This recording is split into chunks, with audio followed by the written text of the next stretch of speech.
Welcome to the Talk Marketing Analysis for Life Sciences podcast with Covalent Bonds. I'm your host, Laura Brown, and I am Chief Effectiveness Officer here at Covalent Bonds HQ. In this podcast, we explore marketing and media analysis for life sciences, touching on topics from marketing data to our guests' biggest marketing failures and successes, because it is in learning from others that the magic happens. Today's interviewee is Kristen Garvey, Vice President of Corporate Communications at Waters Corporation. Kristen has held senior roles at companies like EMC and most recently at Dell, where she was Director of Corporate Communications. Her particular passion is around unifying teams around common goals, which makes her the perfect interviewee for this podcast. Hi, Kristen. Thank you so much for joining us today. Thanks, Laura. Thanks for having me. Oh, we're very excited. Would you mind starting off by telling us a little bit about Waters? I assume that people don't know anything about the company, although I doubt that's the case. Sure, no problem. We are a technology company servicing the life sciences market. So we serve life sciences, material science, and food science. We've been in business for over 60 years. And really, we deliver measurement technology to help scientists make some of the most critical decisions that they need to make in labs today. Wonderful. And what's your role at Waters? So I lead our corporate communications function at Waters. Ah, fantastic. So what does that entail for the layperson that doesn't really understand public relations or communications? Sure. So it includes most of the likely suspects, like you mentioned, PR, certainly internal communications, external comms. We also are responsible for our corporate brand, our philanthropy initiatives, as well as sustainability. So we have a broad remit across the organization, which is really fantastic. Wow, it sounds like you're a busy lady. How many people are on your team? We have 8 people on our team. So what kind of roles do those cover? So a lot of different roles, from certainly external PR as well as looking after our global brand. Certainly been doing quite a bit more in the area of sustainability. So we have someone who leads sustainability initiatives as well. Philanthropy is always close to our heart and how we give back to the communities in which we work and live. So we have someone who looks after that area as well. Wonderful. Thank you. So how do you prioritize? I mean, what are the 3 most important elements of your day-to-day? Yeah, so, it always starts with my team. Basically in my role, the best thing that I can do is make sure that I'm empowering them to succeed and, removing any roadblocks that they have or making sure that I'm there to help them. I think of it like the multiplier effect, right? We certainly all have a lot on our plate, but we're all focused on the best way that we can deliver benefit to our stakeholders. So usually my day starts with them, which I am really lucky. I have a fantastic team. Then I guess next I would say on the list, it probably turns to thinking about our stakeholders. So we're very customer focused on the communications team and thinking about what our internal stakeholders need and making sure that we're doing everything we can to service our internal clients. And then, as you know, in the world of comms, everything is changing. So I guess that, everything from, what's going on with coronavirus to the latest industry news. So I guess I would say the third priority of the day is just always keeping a pulse on what's going on in the market. So how would you go about doing that? So a lot of the ways is we just, certainly through our social channels of just keeping up to date with what's happening in the world around us. We're fairly plugged in on the comms team. So we make sure that everyone, is certainly up to date. We also do different stand-up meetings at different points in time to make sure if we're in the middle of a big project or there's a larger initiative happening, to make sure that we're touching base on a more regular, frequent, agile basis. Yeah. So when you talked about social then, do you have technology in place that you use to monitor and to sort of decide which you're going to respond to? We certainly have technology that we leverage through our marketing team to be able to look at what's happening in the conversations that are happening in the marketplace. We also leverage that technology to keep our eye on the types of, content really that performs the best and that drives the most engagement across the team. So what is that technology? Do you mind saying? So we use TrackMaven as our technology to kind of keep a pulse on what's happening across our social channels. Okay, so how did you get into this role? What was your route to find yourself at Waters? Yeah, so it's been an interesting journey. I actually would say the majority of my career has been in the high tech space. So my role previous to joining Waters, I've been here just under 2 years. Previous to that, I ran global employee communications for Dell. And really, it was the Waters name that led me to the current role I'm in now. It was one of those classic situations, I wasn't really looking, but I had always heard great things about the company and the people that work Mm-hmm. here. So when the role came up to really kind of build out and lead a new corporate communications function here, for me, the role included everything that's closest to my heart around comms and brand, philanthropy, and sustainability. So it hit every sweet spot for me from a marketing perspective and a communications perspective. The company also has incredible stories to tell. The people here every day, I'm continually just humbled by the people that I surround myself with and work with. So that's really what drew me in. I would say, having this be my first experience in life sciences, I've always valued working for purpose driven organizations, but probably Mm-hmm. never felt it as much as I feel it in this current role. Seeing the work that our team does on a day to day basis to service the customers for helping them reach their goals and really enhancing human health and well being. That sense of purpose is really powerful. It's been an incredible motivator for me personally, and I think it is for the team as well. Yeah, absolutely. So I take it you're not a scientist by background then? I am not. I am a marketer by background. Ah, interesting. So do you find that is a benefit, or do you see certain challenges by being a non-scientist in this world? There's certainly pros and cons, and I'm a big believer into playing to strengths. So where Hmm. I lean in is bringing the expertise. I've been blessed really in my career to work for some really best in class communications teams and marketing teams.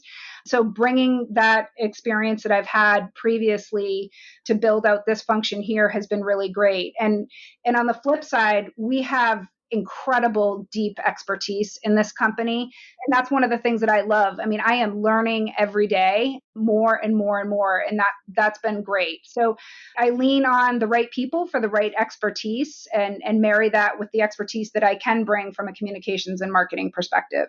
See, I love that because my next question was going to be around learning from previous experiences. One of the themes of this podcast is that we learn from mistakes, right? So you try and then you learn from it and you get better and better. And that's at the heart of a sort of data science process. So from your history, what has been your biggest comms failure, and how did you define it as a failure, and what have you learned from it? I think there's probably one, in particular, we all have, I'm a big believer in failing fast. And that's a big part of being innovative in what we do and how we sort of embrace failure. And for me, there's one story that I always go back to. We all have those experiences that stick with us. And it's one that I would say taught me the value of taking risks and really, teaching me to trust my gut and the Mm-hmm. empowerment I think that really comes with being a little bit fearless at times. So previously I was in a role where I was releasing or launching a new brand campaign. I'll never forget this. I was fairly new to the role. It was a big day. We were pitching concepts with our agency to my head of comms as well as our chief marketing officer. And, in my gut, the agency and I both felt the same. We didn't really love the concepts that we were pitching, but we were Mm-hmm. playing by the rules, right? And following all the guidelines when we knew really what we needed to do was probably take a step back and blow those guidelines up and do something a little bit different. We went ahead and presented them anyway. And, our CMO certainly did not like what we presented. And, being new to the role, it was probably a pretty intimidating day. And I think that's where actually great bosses step in. And I'll never forget this. She pulled me aside and taught me, that the pathway to success is never a straight line. And, my ability to be able to take the opportunity to leverage those zigs and zags was going to deliver a Mm-hmm. better outcome. So it was one of those empowering moments that just taught me to, go back to the drawing board and see the opportunity in that mistake and teaching me to actually trust my gut. And you get confidence, right, more and more as you grow Mm-hmm. in your career to trust that gut. And it's great. We went back and we did exactly what we wanted to do right from the beginning, and the team really nailed it, and the campaign ended up going on and winning some pretty incredible awards after that. But it was a real lesson to me to, sometimes you got to color outside the lines a little bit and be a little bit fearless and not let that fear of failure get in the way. So I'm really interested in that color outside the lines comment, because in the scientific world, and specifically in life sciences, the lines are so defined that it's very hard to go out of those sometimes and to be creative. Do you find that, and how do you deal with it?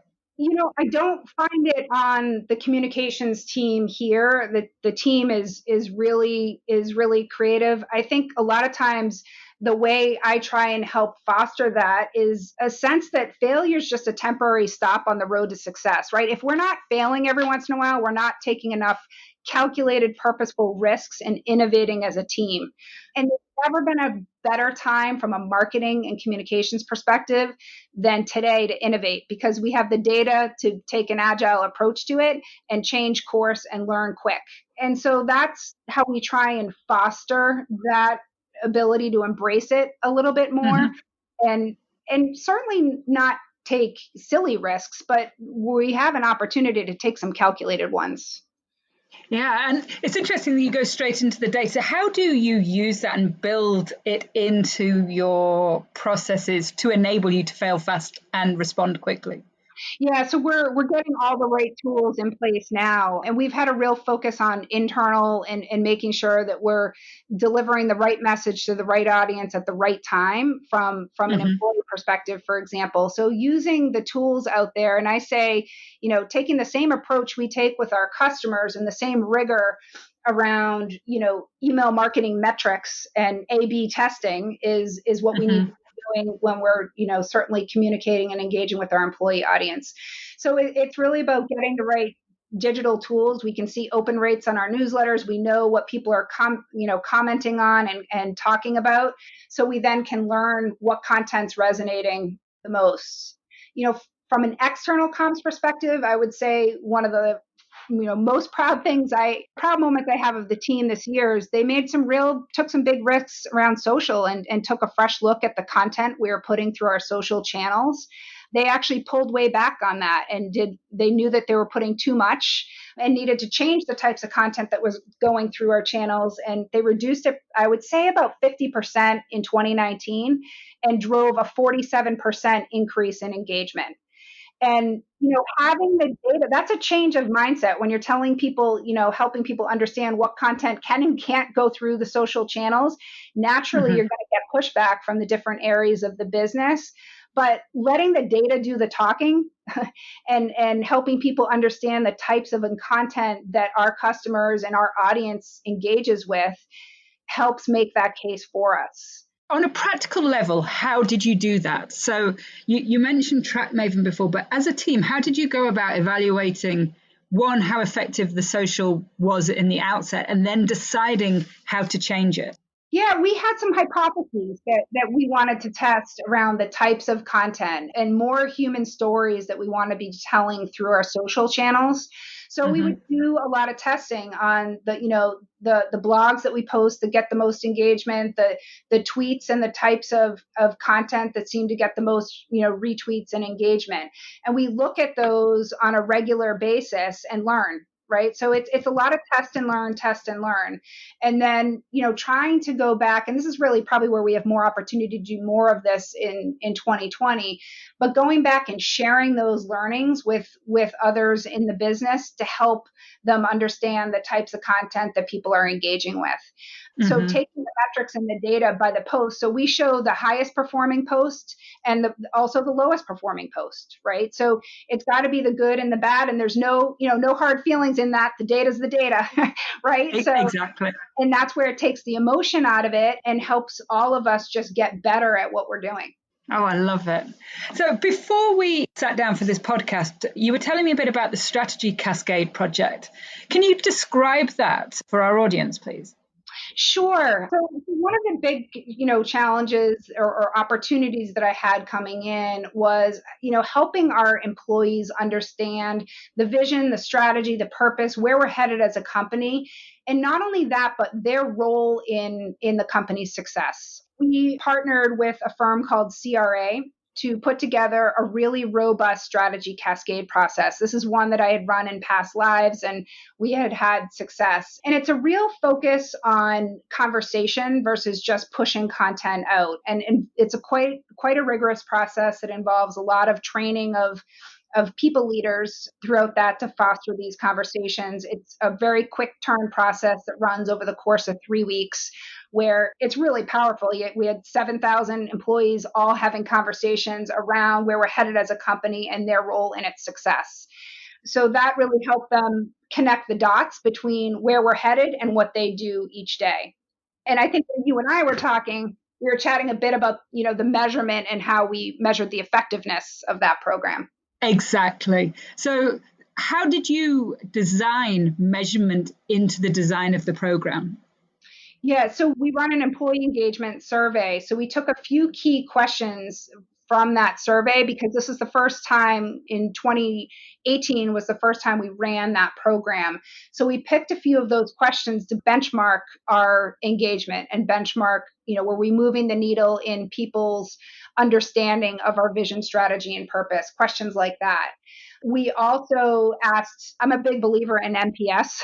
So, and that's how we measure a lot of things because at the end of the day, I need to know if someone's likely to recommend this type of program. So we had NPS questions in our people leader training sessions as well as our all employee survey to understand, if this is something that people had value in.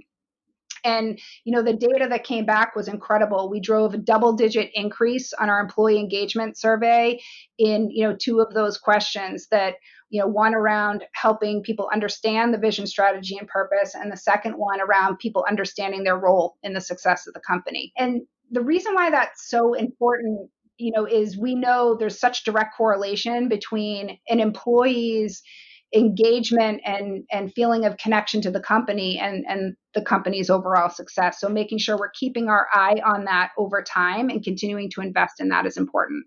You mentioned benchmarking and using this data. Do you design those into every program that you start? So is it always part of the brief? How are we going to use the data, monitor, and respond?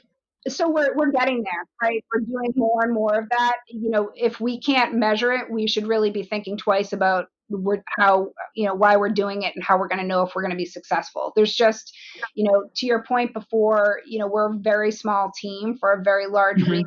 So we need to be laser focused on where we're going to drive the most value for the business. So most programs, when we set an objective, we like to tie a metric to that objective, right? So we understand where we're moving the needle and learning, right? Because we're not going to hit everything out of the park. So we just want to be able to adjust when needed. So it's interesting that you said if you can't measure it, you have to think about whether you do it, because working in a corp comms role, a lot of the functions that you're responsible for are ones that are typically hard to measure. So with the brand, with public relations, do you have to justify that because you don't have the same sort of concrete data as you do for, say, email marketing? Yeah, it's getting better though. There's things in brand tracking studies today that you can, measure brand perception and start benchmarking those trends over time. From a PR and a messaging perspective, that has come a long way of looking at things like message pull through or share of voice on a particular, topic that you quote unquote want to be famous for. So, I would say we're on the journey. We're actually working on a really fun project right now with some fantastic students at Babson to build a comms dashboard around the metrics that are most important to us in driving the business. So, it's important as a relatively new sort of enterprise-wide or company-wide function that when we get in a QBR, we have data to be able to back up what's going well and what's not, and where we want to change and invest in the team. I love this. Obviously, this is where my heart is. So I'm so pleased to hear that you're doing this. It's making so. But one of the things that when I talk to a lot of companies in the market, that they feel like their marketing budgets are so tight and their comms budgets are so tight that actually pulling budget out for monitoring and measurement is hard for them to justify. Do you guys have a separate budget for this, or is it baked into the programs that you do? We try and bake it into the program that we run. We have obviously separate with the social. It's a part of our overall social program that we have through Track Maven is making sure that we have the measurement. But there's a lot of ways through surveys. I mean, from town halls to internal emails to the strategy cascade, we use a lot of survey data to be able to benchmark the success around those. So, today I think it's really hard to not have measurement be a part of your program, because you've got to be able to understand what's working and what's not. Exactly. And like you mentioned before, it's removing that emotional piece where people have a gut that they say, we know this works, but somebody else doesn't agree. And that's where the disconnects come often between the marketing and comms teams and the other functions often. So if you've got the data, it's harder to argue with it. Right. And there's things when you want to change, right? When you're trying to change the way you do things, we always say, you'll hear anyone in comms will always say that, they're trying to change the perception of people thinking of them as the press release department, right? Because there's so much more today as communicators. We have so many more levers to pull and tools in our toolbox, to be able to turn some of those into blogs. But, when you're having the conversation with the business that you actually don't want to do a press release, you'd love to do a blog, and because you think you can drive more awareness around it. It's really important, if you're going to take that risk and do that, to be able to go back to the business and show them the value and show them the data that shows that you made the right decision or you didn't, right? So you all can learn together from it. So it's really tough to run a program without having data behind it. Exactly. So we talked about Track Maven. What other technology do you use to capture that data and to look at the analytics? Yeah, so we internally use Popolo, or I'm so used to calling it Popolo. I think they used to be called Newsweaver, now it's called Popolo. But that's the internal newsletter tool that we use that can track open rates and things like that on our emails, which is really effective and very helpful. We certainly can get data and metrics on our internal intranets and sites that we pull up, which have been very, very effective. I would say measuring the PR aspect of things is something that we're still building and kind of part of our 2020 comms to figure out exactly what it is we want to measure there and how we're going to drive that.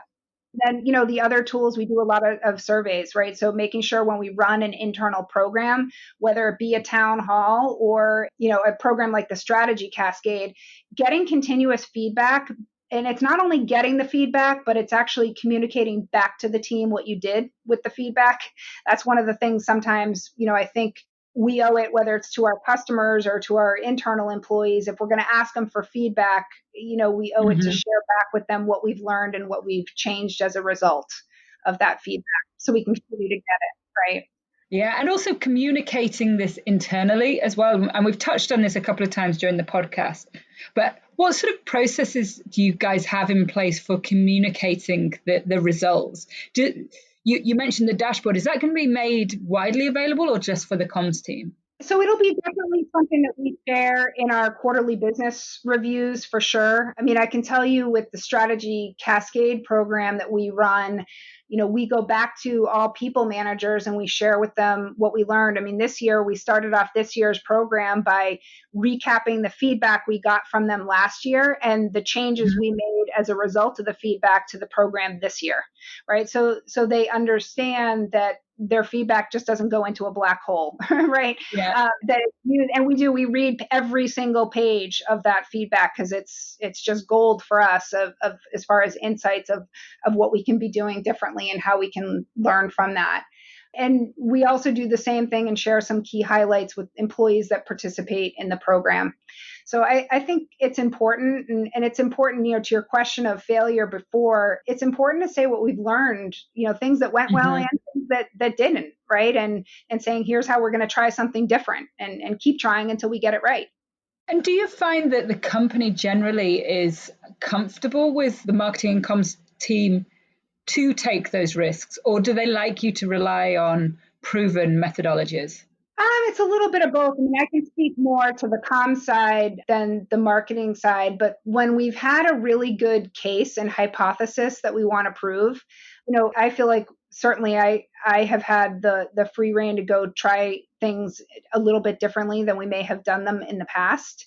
And that's great. I mean, you want to feel like you have the ability to move the needle and learn from what we're doing. But, we never change just for change's sake. It's change Mhm. based on either feedback that we've heard, or, we're always looking at how our industry and communications and what others are doing and how we can learn from that and how things are changing to be able to take advantage of that.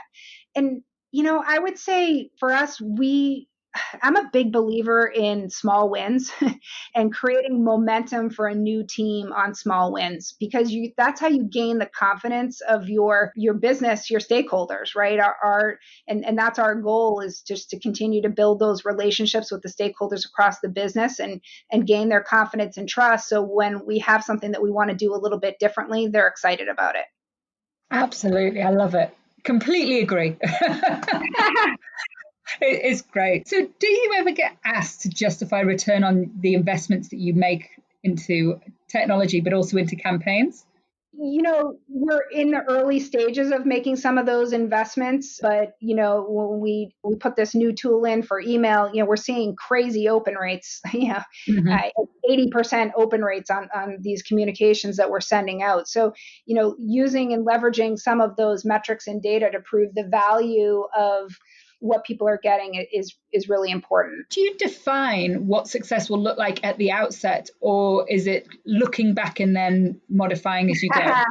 That is a great question. And we're getting better at that, not being afraid of putting goals out there in a comms program.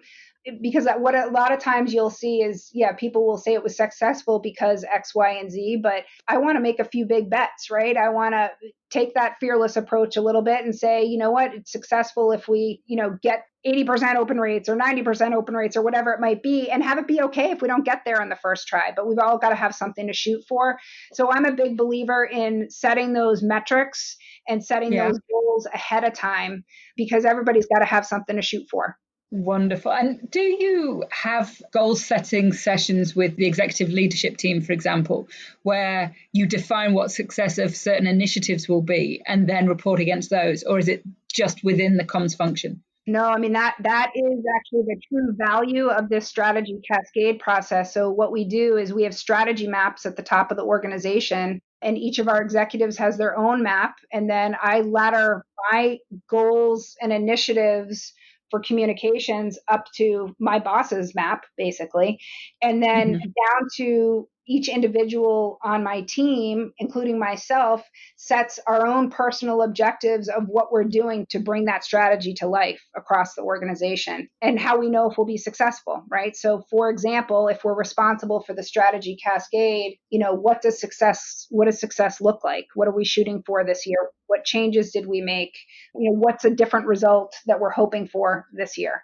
So that's been probably the most valuable part of that strategy cascade, is the alignment it creates across goal setting from the top level of the company all the way down to each individual objective.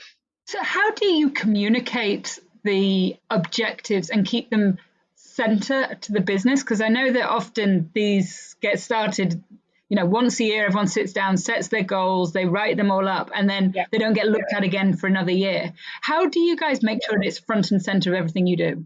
Yeah, and so that's where, making these visual and making these maps. I mean, you'll walk around the office and see people have them pinned up, in different places Mhm. to keep them front and center.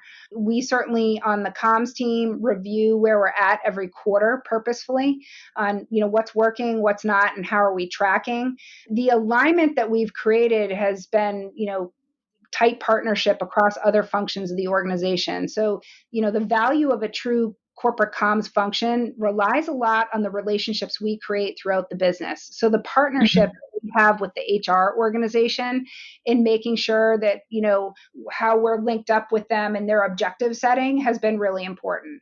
That way, the processes from an employee experience perspective need to all be connected. And there's a lot of effort that makes sure that we have that alignment across the organization to do that.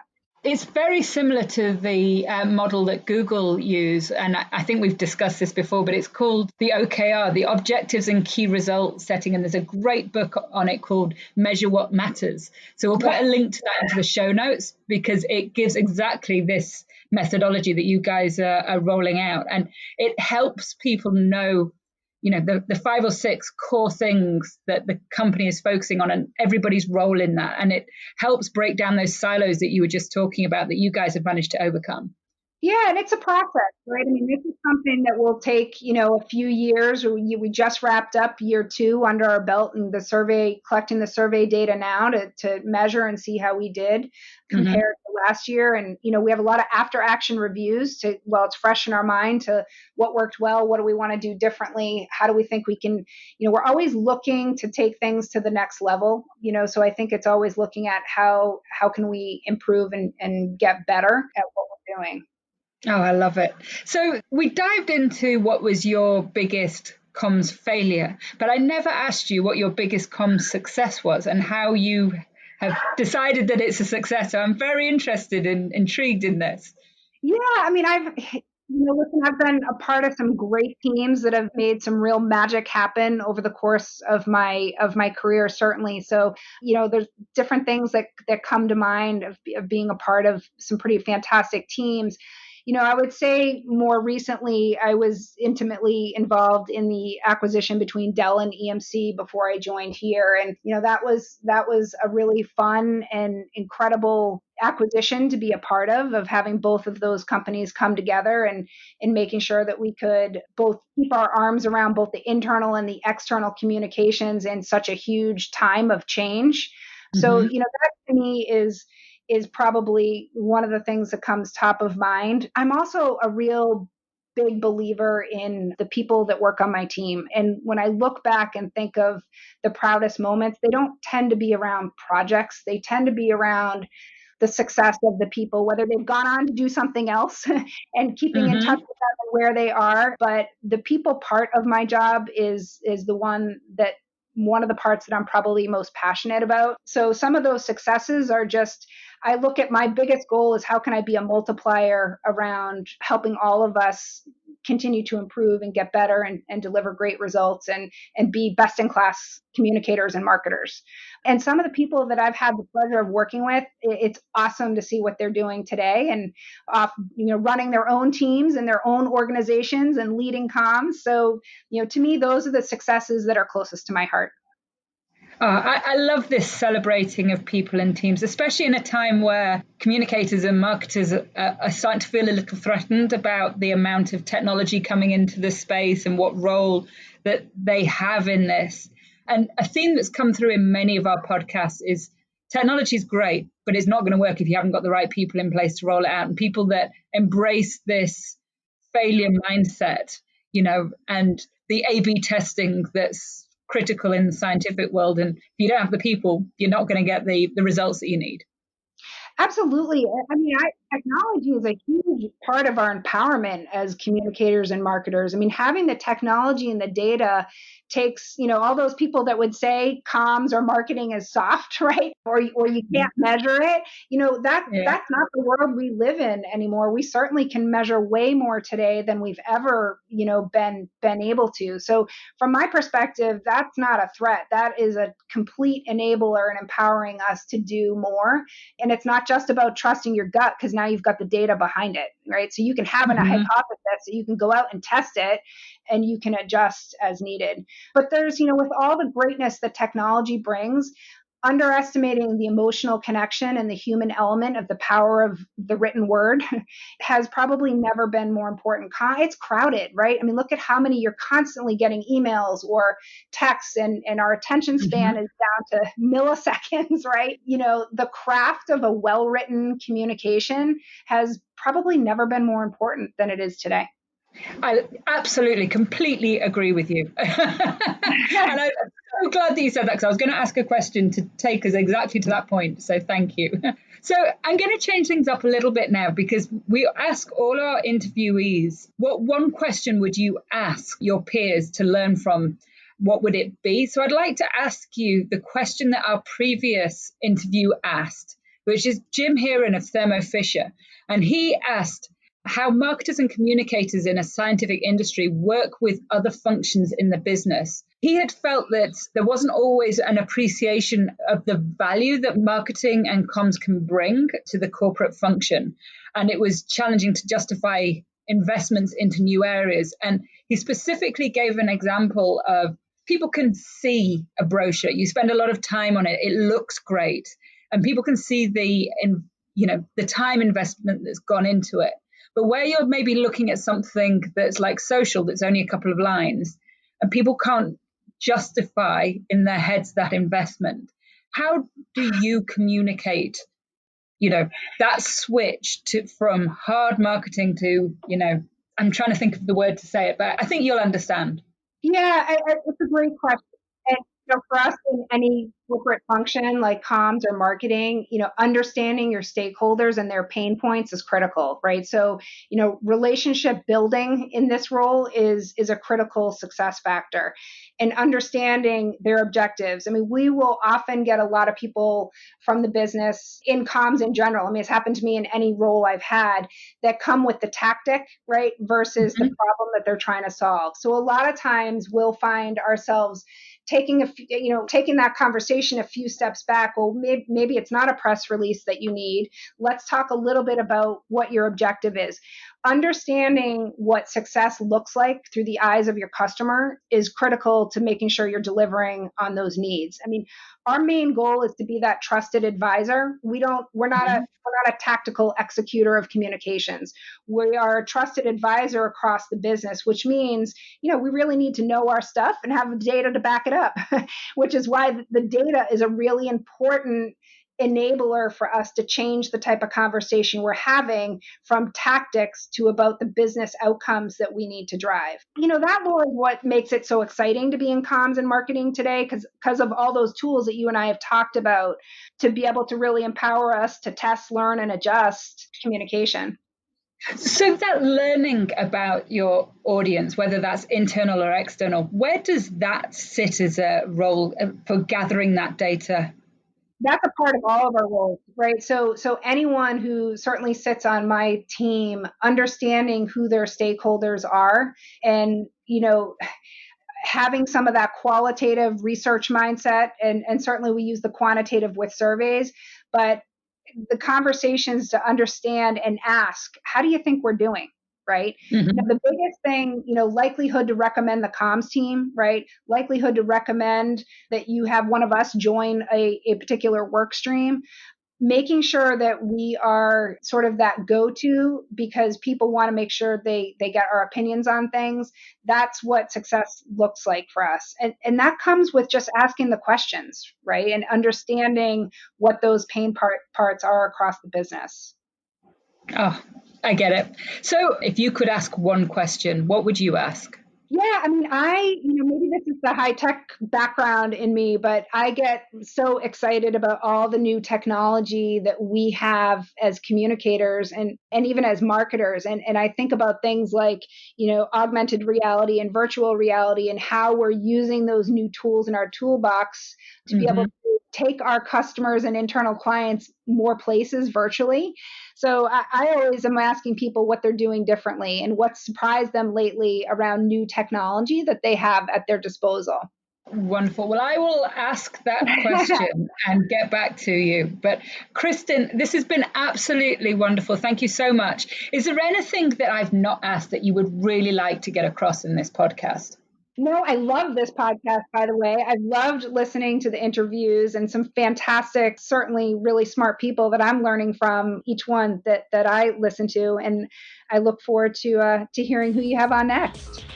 Wonderful. Well, thank you so much. And I really appreciate it. And have a wonderful day. Thanks for the invite. You too. Thank you.